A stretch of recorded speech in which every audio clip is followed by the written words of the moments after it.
question around the world that still has no definitive answer is how to exactly measure and define poverty in today's day and age. In this presentation, we will explain various poverty measurements while also emphasizing how we believe poverty should be defined and measured. There's no one universally agreed upon definition to defining and measuring poverty globally today. Different experts and authors have had different ideas for a long time about what it truly means to be impoverished in modern society and what measurements work best to determine poverty. One person that made a stance on poverty is Robert Rector, who does research for the Heritage Foundation and focuses on issues related to poverty. It's important to note when talking about his views that he has certain biases. He works for the Heritage Foundation, which is a nonprofit that supports conservative public policies. As a conservative and member of the Heritage Foundation, he is not a big supporter of government programs that support poverty and the redistribution of wealth. This has formed his view on the issue of poverty in the United States. Rector thinks that public media is misleading and exaggerating the amount of people that are to be considered poor. He believes that yes, food, shelter, clothing, and utilities are important for each person to have and a good measurement for poverty, but that the country considers many people who have these access that they are not. In his article, Rector also talks about how poverty has become more and more skewed as the years go on. He notes that people who are considered impoverished today are living better than most all of society 100 years ago. Rector harps on the fact that other amenities are not basic needs in society, like having internet or the Xbox, and that really struggling families that are out there are spending their little incomes on these non-necessary amenities. We feel that Rector is downplaying the issue of poverty in his article because he emphasizes how the media misleads and over-exaggerates poverty around the world. On the other hand, Martha Nussbaum, a philosopher and professor from the University of Chicago, has written extensively on what she thinks poverty is and its real effects on people around the world. Nussbaum takes a unique approach in that she focuses on an individual's ability to sustain their dignity and a good quality of life for each individual through what she calls capabilities, or to put it simply, someone's potential to achieve something in life.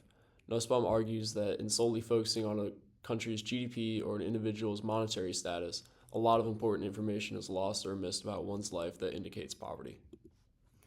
While these authors have stances on the issue of poverty and how to define it, we also asked ChatGPT how they think poverty should be defined and measured. They basically narrowed it down into 3 different categories. The first is income-based measures, such as absolute poverty, which defines the extreme poverty and sets a standard at $2.15 per day and is adjusted for purchasing power across countries. And also the relative poverty measure, which sets a standard for the median of a country and defines it off of that. Also, multidimensional approaches such as the MPI and the capabilities approach are also important to consider when talking about poverty and how to define it. And finally, societal exclusion. The focus on the ability to participate fully in society, and if they're not able to do that based off of income or other measures, then they're considered to be impoverished. Although there are many different perspectives on poverty, generally speaking, one thing is universally agreed upon. Poverty is not enough of something, whether it be money, capabilities, or some other statistic. 2 of the primary and national measurements of poverty that exist today include the OPM, the official poverty measure, and the SPM, the supplemental poverty measure. The 2 both utilize cash income and cash government benefits, but the OPM has been in use much longer, since the 1960s, and was created by this woman, Molly Orshansky, an American economist and poverty expert. The OPM sets the poverty threshold at 3 times the expenses of a food basket, adjusted for inflation over time. The SPM, on the other hand, includes other factors such as non-cash benefits like SNAPs, tax credits, and geographic differences. It also subtracts non-discretionary expenditures. When talking about poverty and how to define it, we talked about how Martha Nussbaum uses the capabilities approach to help define that. Capabilities are the opportunities and freedoms or abilities people have in order to complete various functionings. Functionings are the actual doings or beings that a person achieves in their life based upon the capabilities available. An example that offers insight into the differences can be related to education. If a child lives in a country that offers free public education, they have the opportunity to be educated, even if they choose not to.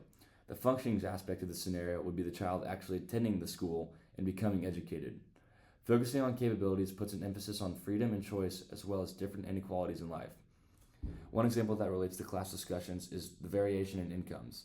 Two people may earn the same income, which is a functioning, but one person might have to work double the hours, limiting their quality of life and other freedoms. Capabilities provides a deeper look into someone's life rather than just focusing on what they are able to achieve in the end. Here are two different non-monetary measures that exist for determining if one's in poverty: the capabilities approach and the MPI, or multidimensional poverty index.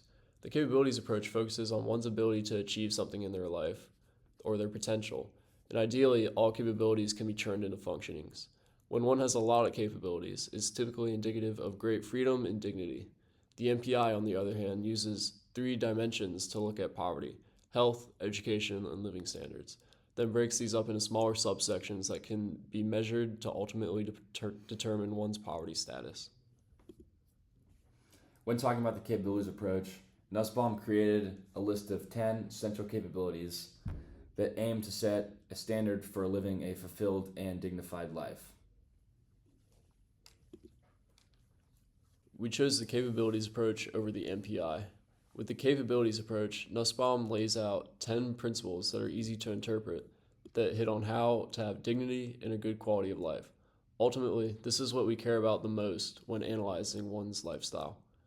A counterargument to the capabilities approach is that the MPI might be easier to measure.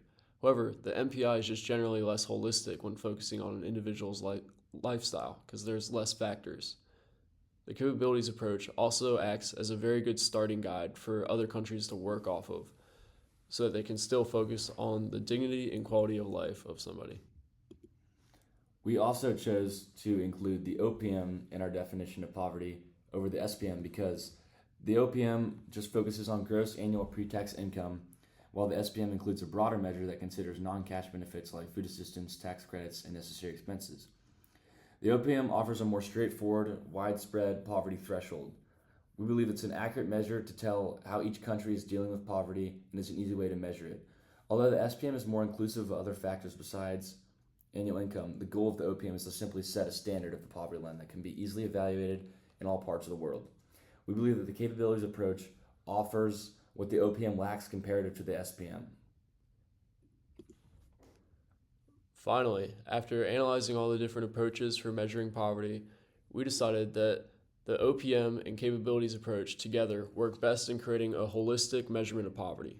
We believe that this respects both the dignity and quality of life of somebody, while also providing a definite, simple, and familiar monetary threshold that works as a baseline when analyzing one's finances. Nussbaum's 10 central capabilities takes a non-monetary measurement using her broad list as a guide for measuring one's dignity and quality of life outside of monetary measurements, and we believe that this is essential for staying out of poverty. When you have all 10 central capabilities and you are above the OPM threshold, you are not considered impoverished. In the end, we hope that this presentation offered insight into the various ways poverty is measured and defined around the world, while also backing up our claim that poverty should be measured and defined by a combination of both the OPM and central capabilities approach.